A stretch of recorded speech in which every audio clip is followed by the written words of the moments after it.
Atzo zabaldu zuten aldi baterako erakusketa berria Eibarko Armagintzaren museoan. Bizikletek eta Eibarko industriak arte sorkuntza garaikidean izan duten eragina erakutsi nahi zaie bisitariei errobera artean erakusketan. Otsailaren batera arte egongo da ikusgai museoaren ohiko ordutegian. 4:00 zortzietara egoazenetik zapatura, eta 10:00 ordu batetara eta 4:00 zortziretara domeketan.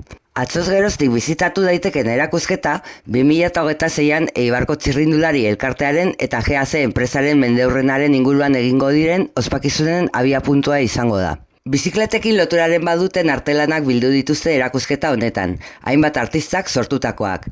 Parte hartzaileen zerrendan daude Jose Zugasti, Aníbal Tejada, Baroja Collet, Jacobo Castellano, Javier Rodríguez Pérez Curiel, Dora Salazar, Marina Barrena, Fernando Beorlegi, Leire Kareaga, Imaginez, Iñaki Garmendia eta Derek Rekler besteak beste. Honera oso erakusketa polita eta gainera, lan pila bat egindako erakusketa merezi duena, Eibarren beti izan da eta da bizikleta oso interesgarria, industriaren aldetik eta bai kirol aldetik, eta errobera artean egin duguna da nahasketa bat. Erakusketa honekin bat eginez, azaroaren 19an bizikleta makina mugikorra azkarra eta ederra izenburuko hitzaldia emango du Iñaki Uriarte arkitektuak.